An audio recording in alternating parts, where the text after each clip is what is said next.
भगवान शिव से विलग होकर अपने शरीर को भस्म किया, हिमालय के यहां जाकर के पार्वती जी के रूप में प्रकट हुए। हिमालय पुत्री पार्वती बाल्यावस्था से ही निरंतर ध्यानस्थ रहना शिव अनुराग में। जब किशोर अवस्था हुई, किसी से कोई संभाषण नहीं करती थी माता जी, हर समय भगवान शिव के ध्यान में निमग्न रहना, कठोर तप करना शुरू कर दिया। जो बिल्व पत्र सूख कर गिर जाते थे, माता जी उसको अपने मुख में रख करके पा लेती। एक बिल्व पत्र, अपर्णा, शरीर सूखने लगा। माता जी का नाम अपर्णा। भारी तपस्या। भगवान शंकर को एकदम बोध हुआ कि सती का जन्म पार्वती के रूप में हिमालय के यहां हो चुका है और वो हमारे लिए कठिन तपस्या कर रही है। तो सप्त ऋषियों को बुलाया और उनसे कहा कि जाओ इनके प्रेम की परीक्षा लो। जानते हैं, सब कुछ जानते हुए भी ये होता है। जैसे लोग कहते हैं भगवान जानते हैं अपने भक्त को, तो परीक्षा क्यों लेते हैं? तो पढ़ाया तो टीचर ने ही है, तो सालाना परीक्षा तो होगी ही कि तुम क्या पढ़े हो। ऐसे ही तुम्हारे प्रेम की परीक्षा होगी। तुम हरि को चाहते हो या हरि की रची हुई माया को? हरि की हुई रची हुई माया में आकर्षित हो गए तो 0 आ जाएगा। वो हरि की तरफ देखते रहे, माया से बच गए तो नंबर आ जाएंगे। 100 के 100 आते हैं, यहाँ 98 96 नहीं आते। 2 ही चैप्टर हैं, हरि पसंद कर रहे हो या हरि की माया। हर भक्त के सामने आता है तो प्रायः लड्डू ही खाने को मिलता है। बचता वही है जो मामे वे प्रपद्यन्ते माया में ताम तरंती थे। केवल हरि। पार्वती पहि जाई तुम प्रेम परीक्षा लेहु, गिरिहि पेरि पठयहु भवन दूरी करेहु संदेहु। हे सप्तऋषियों, जाओ, हमारी आज्ञा है। पार्वती की प्रेम की परीक्षा लो, यदि पास हो जाएं तो उनको तपस्या से निवृत्त करो। बोलो महादेव जी प्राप्त हो जाएंगे। जाओ भवन को चली जाओ, तपस्या की आवश्यकता नहीं। ऋषियों ने जाकर के पार्वती जी को देखा, मानो मूर्तिमान तपस्या विराजमान हो, अस्थिमात्र हुए रहे शरीर, सूखे पत्ते बिल्व के। मुनि बोले, हिमांचल नंदिनी, इतना कठोर क्या प्राप्त करना चाहती हो? किसकी आराधना कर रहे हो? तुम्हारा लक्ष्य क्या है? यदि हम सुनने के अधिकारी हों तो आप कृपा करके बता सकती हैं। पार्वती जी ने कहा, मन बड़ा सकुचाता है आपसे ये बताने में। आप लोग कहीं मेरी हंसी ना उड़ा दें जो मेरा लक्ष्य है। मैंने भी बहुत सिखाने की कोशिश की, लेकिन मेरा मन नहीं मान रहा, हठ पकड़ लिया है। क्योंकि मेरे गुरुदेव ने मुझे जो आकर के बचपन में बता दिया, मैं वही हृदय से स्वीकार कर ली। मनु हठ परा सुनई न सिखावा, चहत बारी पर भीति उठावा। नारद कहा सत्य सोई जाना, बिनु पंखन हम चाहि उड़ाना। मुनियो, वैसे आप भी हंस दोगे। ऐसा लगता है जैसे हम भारी प्रबल धारा में बालू का बांध बनाना चाहती हैं। कहां भगवान शिव और कहां मैं? मेरी गुरुदेव नारद ने बचपन में आकर के कहा, तुम्हारे पति देवाधिदेव महादेव होंगे। बस मैं तब से अपने पति की प्राप्ति की आराधना कर रही हूं। पता नहीं आप मेरी बात सुनकर हंसेंगे कि मानो बिना पंख के मैं आकाश को छूना चाहती हूं। ऋषि हंस पड़े और कहा, बात तो सही है। पर्वत से उत्पन्न हुई हो तो इसलिए तुम्हारी बुद्धि भी हमें लगता है जड़ ही है। नारद के उपदेश से आज तक किसी का घर बसा है? नारद के उपदेश से किसी का घर बसा है? अरे जिस जिसका उपदेश किया उसको बैरागी बना दिया, गृहस्थी तो बनाया नहीं। नारद उपदेश सुनकर किसी का घर बसा हो ऐसा तक प्रमाण नहीं है। देखो, दक्ष के पुत्रों को उपदेश किया, 10,000 एक को 1,000 एक, लौट कर नहीं आए, सब बैरागी बन गए। चित्रकेतु को उपदेश किया, घर चौपट हो गया। प्रहलाद जी को उपदेश किया, पूरा हिरण्यकश्यप का नाश हो गया। नारद सिख जे सुनहि नर नारी, अवसि होई तजी भवनु भिखारी। तुम्हारे गुरु नारद जी की जो सीख सुना बर्बाद हो गया, बाबा जी बन गया, भजनानंदी बन गया। वैसे हम बताएं नारद जी हैं बड़े कपटी, ऊपर से साधु का चिन्ह है, अंदर से कपट। क्या कपट? उसके संसार का नाश कर देते हैं, भगवान से जोड़ देते हैं। मुझे नारद जी की बात कम समझ में आती है। ये उल्टा बोल रहे ऋषि परीक्षा के लिए, गुरु निष्ठा हटाने के लिए, समझ रहे हो? पार्वती जी ने कहा बचपन में मेरे गुरुदेव ने बता दिया, वही में नारद जी की बात। आज तक घर किसका? जो नर नारी नारद की बात सुने भवन त्याग करके भिखारी बन गया, प्रमाण है। उनके वचनों पर तुम विश्वास मान रही हो। महादेव जी को पति निर्गुण नीलाज कुबेश कपाली, अकुल अगेह दिगंबर ब्याली। नारद जी ने तुम्हें भगवान शिव को पति बिल्कुल निर्गुण समझो। निर्गुण को बताओ, दूसरा भी अर्थ होता है और एक अर्थ होता है कि कोई गुण नहीं। नीलाज, नंगे धड़ंगे घूमते कभी कभी। दिगंबर, कोई लज्जा नहीं। कुबेश, भाई सुंदर मुकुट लगाए हो, पोशाक पहने हो, नहीं, चिता की भस्म लगाए, मुंडों की माला पहने, बहुत बाघंबर डाल लिया, ये कुबेश है। कपाली, मनुष्य के मुंडों की माला। अकुल, आज तक कोई पता नहीं लगा कि किस कुल के हैं महादेव जी, क्योंकि सब कुलों के मूल है, मूल का मूल वही है, उनके मूल कोई है नहीं। आगे एक दीवाल नहीं है, 60,000 योजन का एक बरगद का पेड़ है, उसी के नीचे रहते। 60,000 योजन, 1 योजन 4 कोस, 1 कोस 3 किलोमीटर। कितना बड़ा वटवृक्ष? कैलाश में एक वटवृक्ष जिसके नीचे रहते 60,000 योजन का। 6 ऋतुएं शोभा देती उसी वटवृक्ष के। और कोई घर तो है नहीं महादेव जी के। और आभूषण भूल मत करना, बड़े बड़े विषैले सांपों का आभूषण कोई सोना चांदी नहीं पहनते महादेव जी। हमें लगता है ऐसा दूल्हा के लिए ऐसा तप।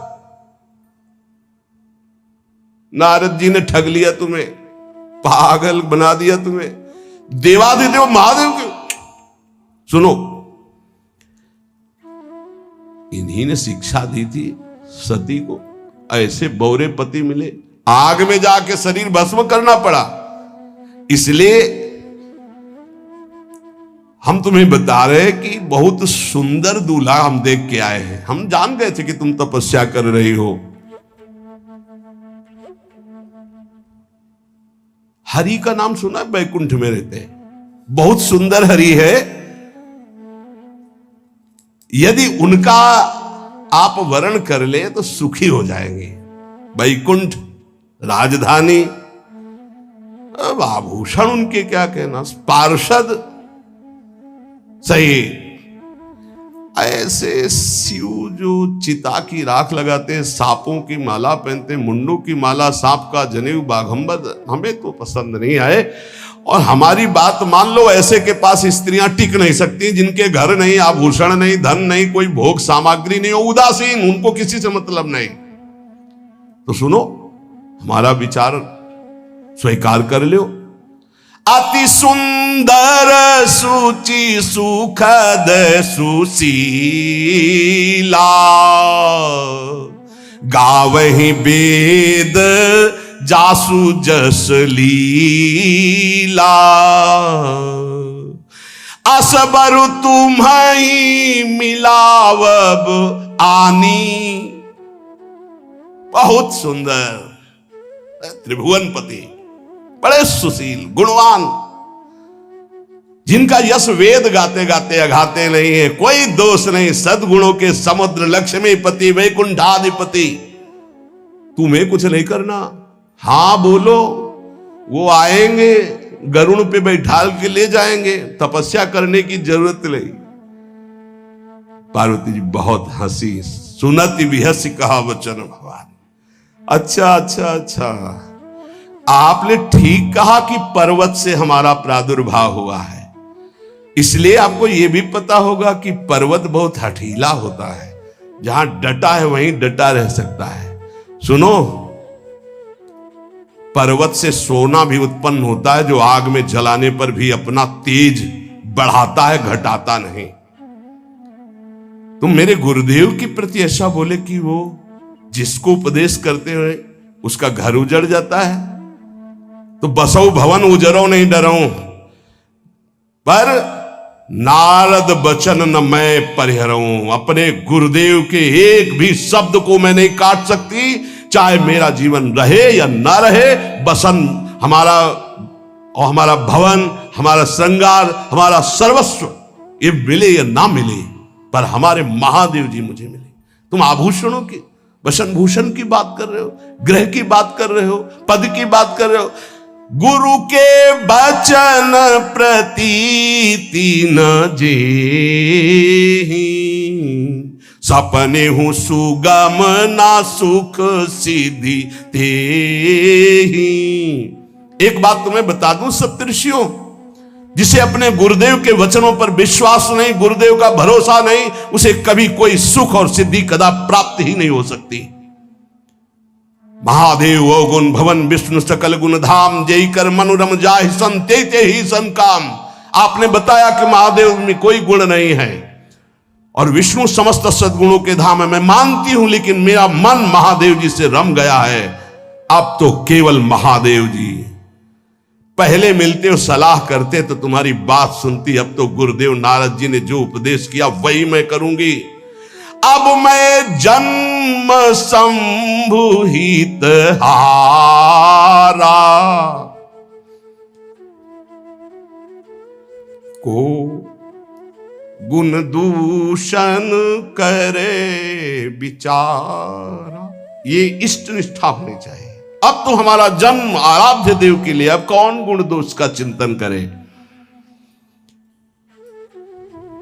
जन्म कोटि लग रगर हमारी, बरऊ शंभुनता रहूं कुमारी।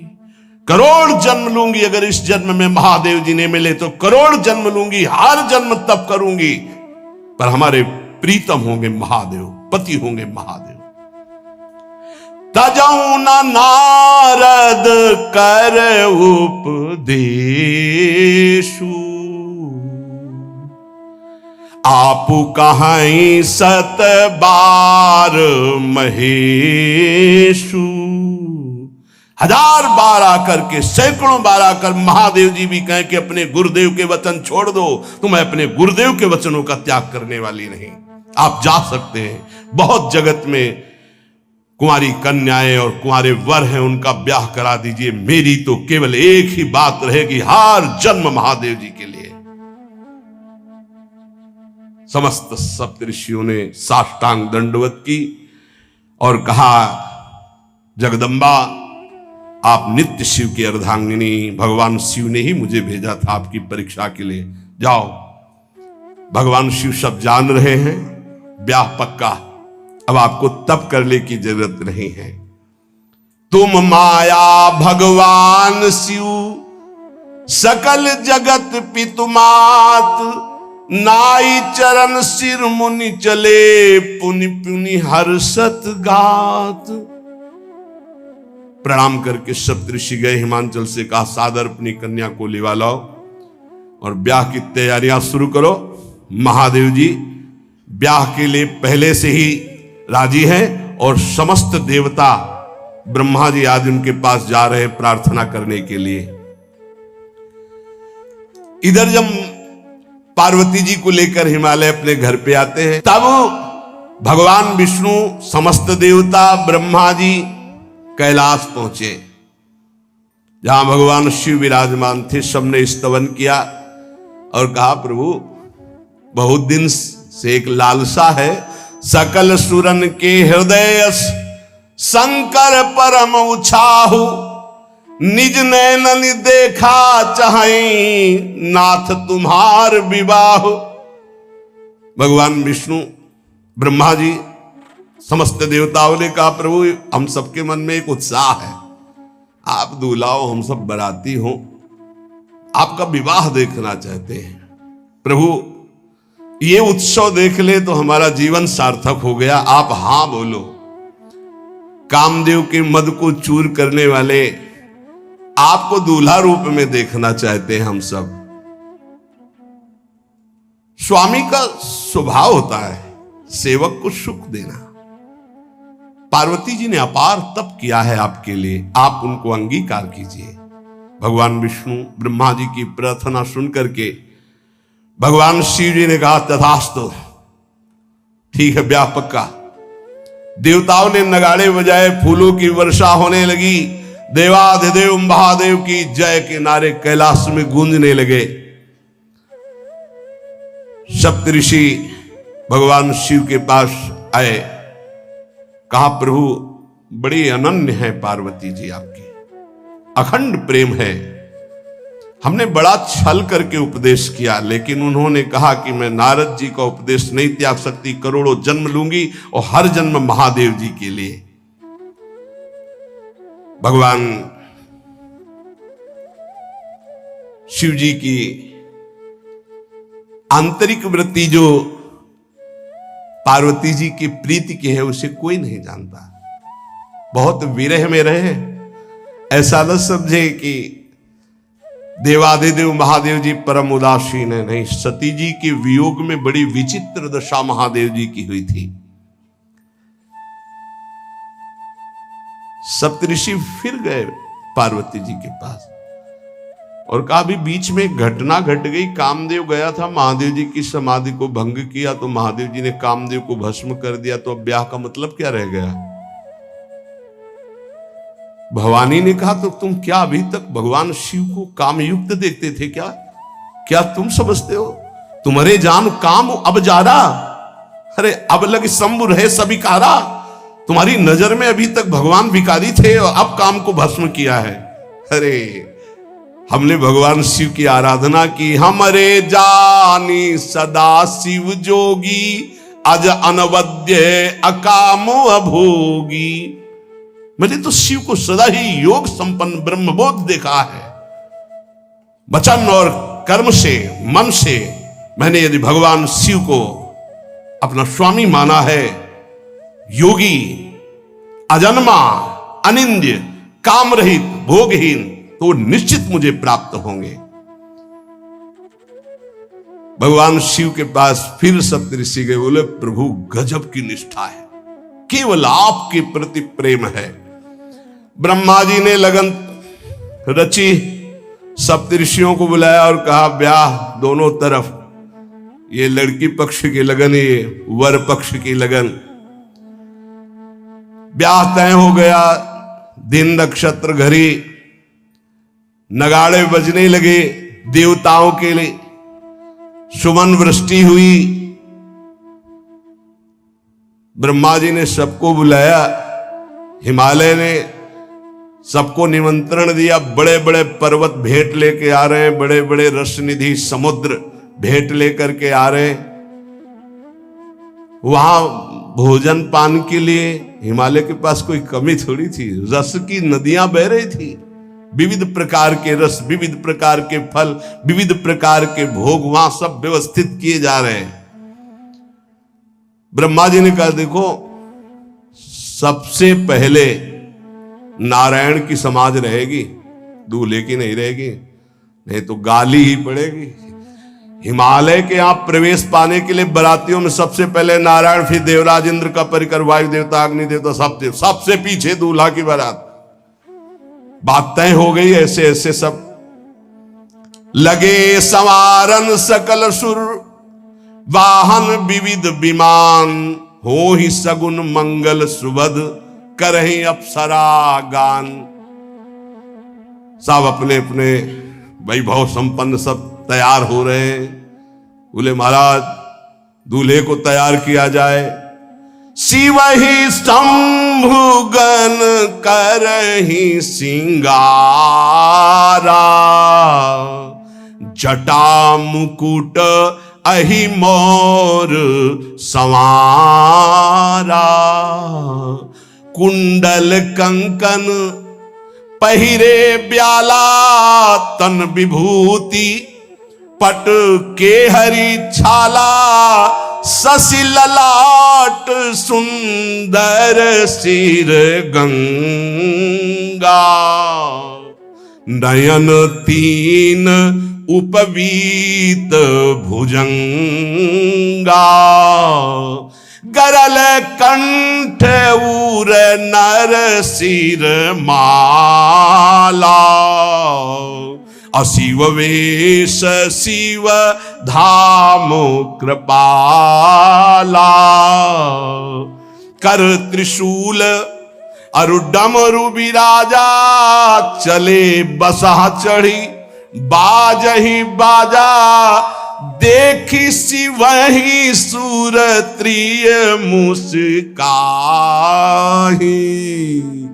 बरलायक दुल्हनी जग नाही।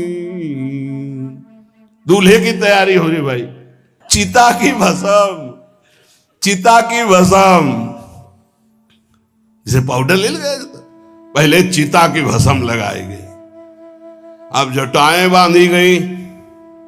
जटा से त्रिभुवन का विनाश जब करना होता, जटा खोलकर जब तांडव करते तो कोई नहीं बचता। जटा कटा संभ्रमम भ्रमण निलंप निर्झरी, बिलोलवी चिवल्लरी विराजमान मूर्धनि। धगत धगत धगत जो ललाट पट्ट पावके। तीसरा नेत्र मानव विश्व का विनाश करने के लिए उसे पटबंद किए हुए विशाल जटाएं। जटा का तो मुकुट सवाल आ गया, अब जटा बंधे का ऐसे सांप, ये मुकुट सांप।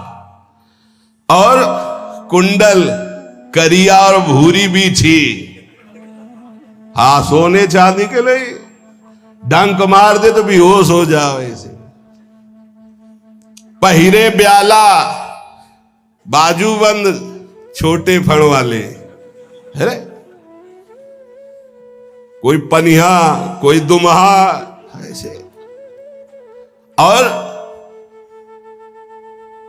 ऐसे जनेऊ वासुकी नाग, गले के माला भगवान का विभूत, ऐसा स्वरूप है। और शेर की छाल नीचे, शशि ललाट, द्वितीया का चंद्र, शशि ललाट ये मुकुट, द्वितीय का चंद्रमा। सुंदर सिर गंगा, भगवती गंगा फवारे ले उठते जटा के बीच से गंगा जी। नयन तीन, माथे वाला बंद है, दो खुले हैं। उपवीत भुजंगा, जनेऊ वासुकी नाग। गरल कंठ, नीलकंठ विष यहां रोके हुए। और मुंडों की माला, हाथ में त्रिशूल, डमरू बंधा हुआ, नंदकेश्वर पे सवार। बोले ऐसे दूल्हा के लिए दुल्हन तो त्रिभुवन में नहीं मिलेगी, ऐसा दूल्हा दुल्हन का मिलेगी। अच्छा, दूल्हा सज गया, ब्रह्मा जी ने देखा, बोले महाराज आगे आपकी सवारी। नारायण भगवान उनके चतुर्भुज पार्षद, शोभा सुगंध सौरभ, आगे गरुड़ पे सवार, पीछे हंस पे सवार ब्रह्मा जी अपना परिकर, देवराज इंद्र, भगवान विष्णु जी दूल्हे की तरफ देखे, बोले महाराज विष्णु कहा अस बिहसी तब बोल सकल दिशराज। बिलग बिलग होई चलो सब निज निज सहित समाज। कोई भी दूल्हे के पास मत फटको, पीछे रहने दो, सब अलग अलग समाज चलो, नहीं पानी नहीं मिलेगा हिमालय के अगर आगे ये हुई तो। अब तो वर अनुहारी बरात न भाई, हंसी करहियो पर पुर जाई।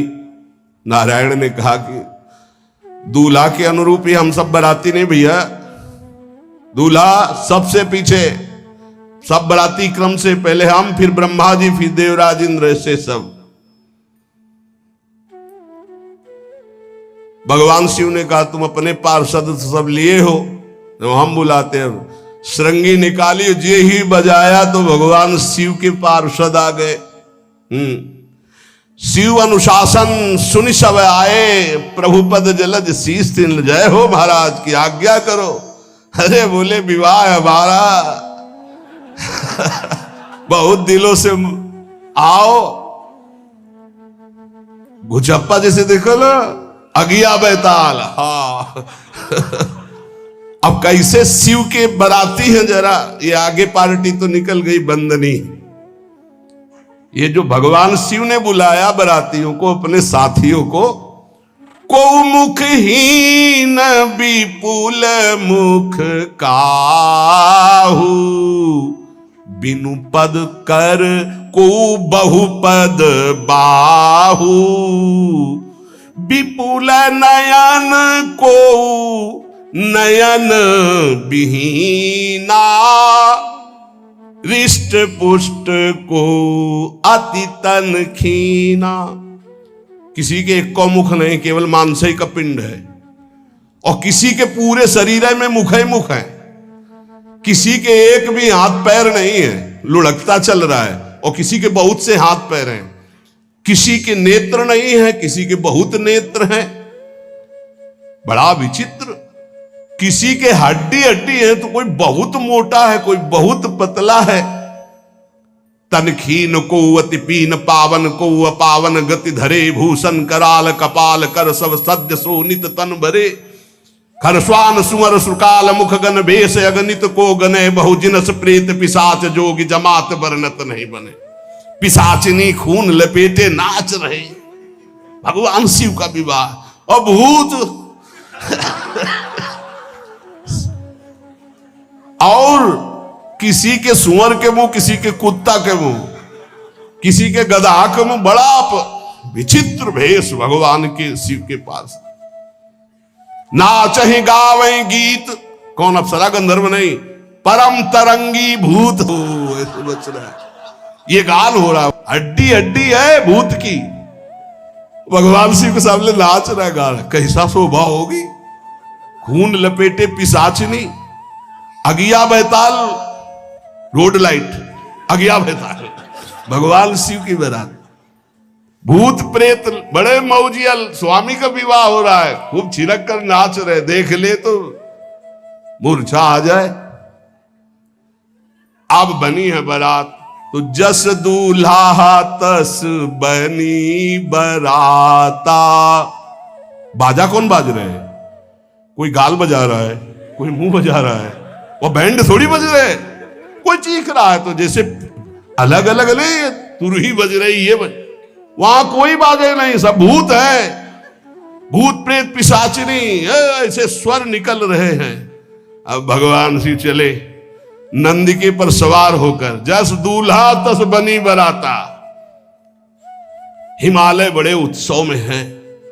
देवाधिदेव महादेव जी की महिमा हिमालय की पत्नी से नारद जी ने सब सुना रखी है।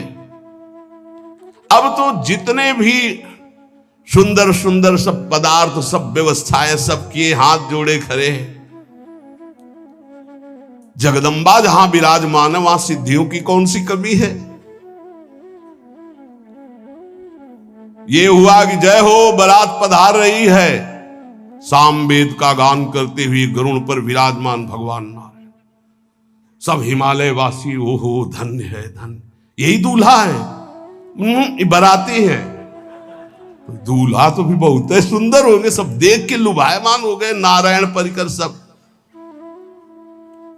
पीछे देखा हंस पर सवार भगवान ब्रह्मा जी, चतुर्मुख, वेद सब। दूल्हा पीछे, गांव के नगर के लोग है ना, ये दूल्हा नहीं, सयाने लोग कहते हैं दूल्हा। दूल्हा तो ये तो ब्रह्मा जी है, देवराज इंद्र। ये दूल्हा नहीं, नहीं नहीं, ये दूल्हा नहीं, ये दूल्हे की बाराती है। वो गजब, इतने सुंदर दूल्हे के बाराती, तो दूल्हा तो फिर बहुत हृदय में आनंद है, उत्साह है। नगर की बालक बालिकाओं नौवधुओं को ऐसे देख रहे, दूल्हा कौन है ऊपर से चढ़े। जब सब निकल गए तो बहुत हृदय में आनंद था कि अब दूल्हा के दर्शन होंगे। जोई दूल्हा की पार्टी आई, शिव समाज जब देखन लागे, भीतरी चले बाहन सब, जितले अगवाली कर ले आए थे धोती संभाल के जान बचा के भागे। जो बड़े बूढ़े थे, जो महिमा सुने थे, वो धरी धीरज ताहा रहे सयाने, बड़ी हिम्मत करके रुके कि शिव हैं। लेकिन जो नौजवान बालिकाएं, बूढ़ी नौबहुएं, ये को वहां मंगलाचार में नहीं टिकी, सब अगवानी पे भाग पड़ी। धीरज धर करके बालक घर में पहुंचते, जवान पहुंचते, बहुएं, क्या बात है, तुम लोग भयभीत क्यों हो गए, कोई घटना घटी क्या ब्याह में? कहीं काह कही जाई न बाता, ये जमकर धार की धो बरियाता। बरात है, यमराज की पूरी सेना आ गई है। भैया दूल्हा देखा कैसा?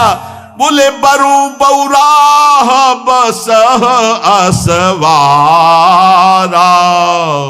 ब्याल कपाल विभूषण छारा। देखा है दूल्हा?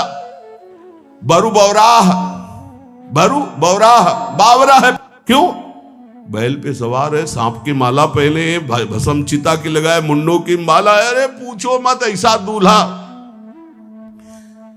दूल्हे के शरीर तन छार ब्याल कपाल भूषण नगन जटिल भयंकरा, संगभूत प्रेत पिशाच जोगिल बिकट मुख रजनी चरा। जी के लौट के बता रहे, भाग्य मनाओ जो जियत रहा है बारात देखत, पुण्य बढ़ते ही कर सही। जिंदा लौट आए बड़े पुण्य समझो, जो बारात देख ले और जिंदा रह जाए, बड़े भाग्य तिनके। देखी सो उमा विवाह घर घर बात सब लड़कन, सबने कहा कि अगर दूल्हा को बाराती को देख के जिंदा रह जाए तो विवाह देख पावेगा, मतलब जिंदा नहीं रहेगा। जो बड़े बुजुर्ग थे वो समझा रहे, देखो भगवान शिव हैं, ये उनकी समाज है। सबको वास दिलाया गया।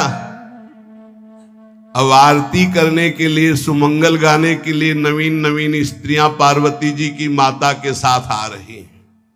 मैना सोने की थाल है, बड़ा आनंद है। दूल्हा का प्रथम दर्शन और आरती लेके जे भी देखा दूल्हा को, यही दूल्हा है। हां,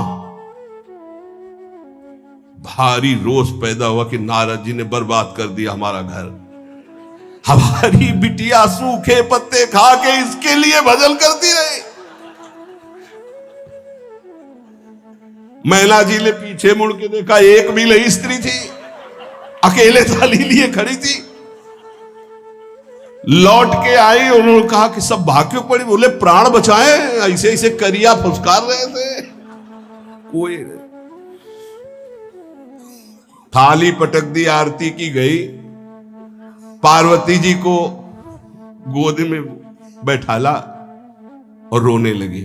बिटिया ऐसे के लिए भजन किए हो, ऐसे के लिए तपस्या किए हो? आंसू भर के कहा कि विधाता की बुद्धि मारी गई, जिसने तुम्हारी जैसी सुंदर कन्या, वो ऐसा बावरा दूल्हा, ये संयोग रचा है। बुद्धि खराब हो गई ब्रह्मा की। कसकीन बरु बौराह विधि जय तुम्हें सुंदरता, त्रिपुर सुंदरी भगवती पार्वती जी। अरे जो फल लगना चाहिए कल्प तरु में, वो बमूर में लग रहा है। ये आज वही दिल उत्सव, ब्याह का उत्सव भगवान शिव। अच्छा तो मेरा निर्णय सुन लिया जाए मैना जी का। अगर मेरी बात नहीं मानी गई तो हिमालय के शिखर से अपनी बेटी को लेके गिर के आत्महत्या कर लूंगी, ब्याह नहीं होने दूंगी, फाइनल। तुम सहित गिरते गिरो पावक जरो, आग में जल जाऊंगी अपनी बेटी को लेके, समुद्र में डूब जाऊंगी, लेकिन ऐसे बोरे बोरा जो ये बर है इसके साथ ब्याह नहीं होने दूंगी, पक्का।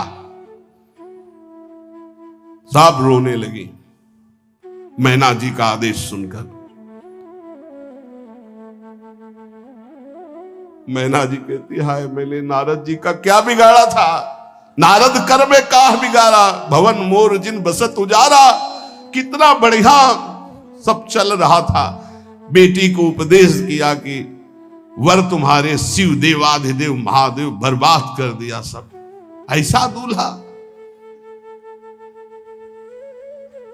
सच्ची मैं ठगी गई नारद जी के द्वारा, पर अब अपना घर बर्बाद नहीं होने दूंगी। क्या जाने नारद जी बेटी का प्रेम क्या होता है, बांझ कभी प्रसव की पीड़ा जानती है, क्या जाने बाबा जी है हमारी बेटी हो ऐसा दूल्हा। जब देखा कि मां बहुत गुरुदेव को उल्टा सीधा बोल रही है, तो उन्होंने कहा, माता विचार पूर्वक, जननी ही बिकल बिलो की भवानी, बोली जुत विवेक मृदुबानी। मां विचार पूर्वक, तुम क्यों ऐसा आलाप कर रही हो, अगर मेरे भाग्य में ऐसा पति लिखा है तो तुम टाल नहीं सकती। कर्म लिखा जो बाउर नाहू, तो कत दोष लगाई काहू, तुम सन मिटे की विधि के अंका, व्यर्थ लेहु जनि मातु कलंका। मां मेरे भाग्य में ऐसा ही लिखा है, आप व्यर्थ में क्यों रो रही। जब पार्वती जी की ऐसी करुण बात सुनी तो सब स्त्रियां रोने लगी, विधाता को दोष लगा रही।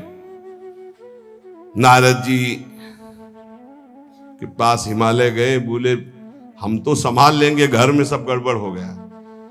अरे इनको समझाते कि ठीक से आते, कैसे आए हैं ये, जैसे विनाश कर ले आए हो। अरे ब्याह कर ले आए, घर में सब बिगड़ गया, मैना बिखर गई, ब्याह बंद, अब नहीं होगा, संभालो जाके।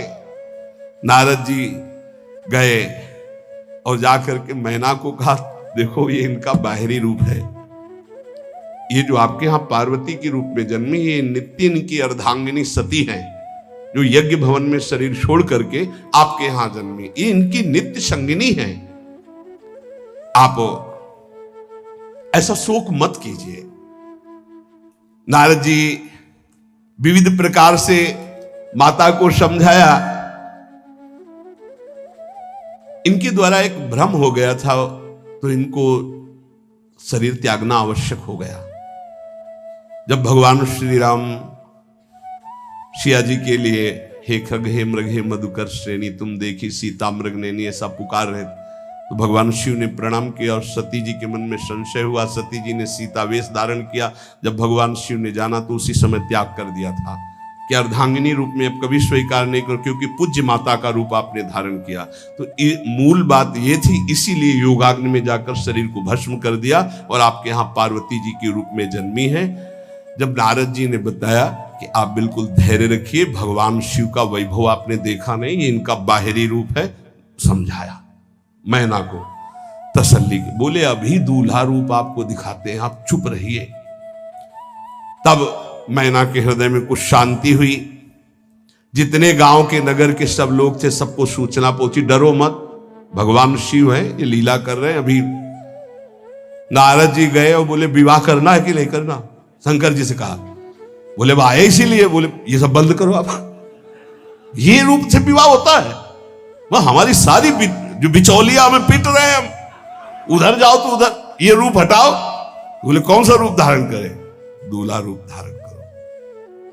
भगवान शिव ने जे भी, बहुत सुंदर शिव है, कर्पूर गौरम जैसे चिदानंद, 16 वर्ष की अवस्था, हाथ में दर्पण और अद्भुत मुकुट धारण किए हुए, जटाएं ढकी हुई, गौर वर्ण, वो सुंदर रूप जो देखे सो मोहित हो जाए। ध्याये नित्यम महेशम रजति किरणिभम चारु चंद्रावतन सम। कैसा सौंदर्य रूप महादेव जी का। चलो अब जो जेवनार के लिए सब शुभ नववधुएं सब मैना जी को बुलाया, देखो दूल्हा आ रहे हैं, एक एक कदम ऐसे चल रहे, संभाल संभाल के जैसे चलना सीख रहे हो। तांडव करने वाले चरण है, पर नारद जी ने को अब नहीं, नव किशोर अवस्था, हाथ में दर्पण, वो सुंदर रूप भगवान शिव का, एक एक कदम बारात में जो देखे सो मोहित। मैना ने कहा हो अहो भाग्य, ऐसे दूल्हा बोले वही हैं जो नंदी पे सवार थे, इनके स्वरूप को जानना बड़ा कठिन है। अब जो सुंदर जीवनार हुई बरातियों के साथ भगवान शंकर की बड़े मधुर गीत गाए जा रहे हैं। मुनियों ने फिर हिमवान को लगन पत्रिका सुनाई। विवाह का ठीक समय देख करके समस्त देवता और वेद स्वयं मूर्तिमान होकर वेद उच्चारण कर रहे हैं। भगवान शिव का पाणी ग्रहण संस्कार हो रहा है। पार्वती जी जब श्रृंगार करके सभा में आई ब्याह मंडप पे, तो कोई ऐसा नहीं था जो देखकर मोहित न हो गया हो। त्रिपुर सुंदरी अम्बा है, लेकिन सब ने उनके श्री चरणों में सर झुकाया, क्योंकि जगदात्मा महेश पुरारी, जगदंबिका जानि भव भामा, सुरन मनन मन कीन प्रणाम। ऐसा सुंदर रूप अम्बा जी का त्रिपुर सुंदरी है। जब वो दुल्हन रूप में पधारी, कोई भी ऐसा नहीं था जो एक बार देखकर मोहित न हो, पर सब श्री चरणों में, क्योंकि जगदंबिका है, भगवान शिव की आद्या शक्ति है। सुंदरता मर्जाद भवानी, जाय न कोटि बदन बखानी। करोड़ों मुखों से यदि वर्णन हो तो इस समय जो पार्वती जी का सुंदर रूप है, नव किशोरी और दुल्हन रूप, पार्श्व में बैठे अत्यंत सुकुमार, कपूर और चांदी की तरह गौर वर्ण, एकदम तेजोमय, विशाल नेत्र, स्वर्ण आदि के आभूषण, कहीं कोई एक बिच्छू सर्प कुछ नहीं, बिल्कुल नव किशोर राजकुमार स्वरूप भगवान शिव। पार्वती का मन रूपी भौरा शिव जी के रूप को देखकर लुभायमान हो रहा है। आज्ञा भई ब्याह प्रारंभ हो। आश्चर्य की बात, गणेश जी का पूजन सबसे शुरू हुआ। लियो, मुनि अनुशासन गणपति पूजे शंभु भवानी, गणानान्त्वा गणपति ग्वंघवामहे प्रियानान्त्वा प्रिय। लियो, बोले गणेश जी और पार्वती जी के मतलब पुत्र का भावातल कि वो जो उट्टल लगा रही थी उसी से ये आदि गणेश है, ये आद्य गणेश है। जैसे आदि ब्रह्म, जैसे आदि ब्रह्म स्वरूप ये गणेश है। भगवान शिव और पार्वती जी ने प्रथम गणपति पूजन किया। मुनि अनुशासन गणपति ही पूजे शंभु भवानी, को सुनि संशय करे जनी। ये अनादि जी जान, कोई संशय मत करना कि वो पुत्र है जो पार्वती जी से प्रकट हुए। बोले नहीं, ये अनादि गणपति का पूजन हो रहा है, जो ब्रह्म गणपति है। जस विवाह कै विधि श्रुति गाई, महामुनिन सो सब करवाई। गही गिरीश कुश कन्या पानी, भवई समर्पी जानी भवानी। पाणी ग्रहण संस्कार किया, कन्यादान। ये बहुत बड़ा गृहस्थ धर्म में परम पावन है। देखो, जो हमारी पूर्व धर्म मर्यादा की संस्कृति कितनी पावन संस्कृति है, जिसको आज हम भूलते चले जा रहे हैं, मनमानी आचरण करते चले जा रहे हैं। इसलिए गृहस्थ भी सुख में नहीं रह गया है। गृहस्थ अगर धर्म के अनुसार हो तो उसको परम पद की प्राप्ति होती, परम मंगल होता है। बहुत ये जो हमारी धर्म मर्यादा है बहुत सुख देने वाली है, लेकिन इसका प्रतिदिन उल्लंघन ही होता जा रहा है। न माता से मतलब, न पिता से मतलब, मनमानी आचरणों से मतलब, जो मन जैसे आवे वैसे बहे, ये हमारी धर्म मर्यादा। देखो स्वयं भगवान कैसी मर्यादा है, पानी ग्रहण कर रहे, कुछ जल मंत्र, ब्रह्म ऋषि साक्षी, फिर पानी ग्रहण। पानी ग्रहण जब कीन महेशा, ये हर से तब सकल सुरेशा। वेद मंत्र मुनि बर उच्चरहि, जय जय जय शंकर सुर करहि, बाजहि बाजन विविध विधाना, सुमन ब्र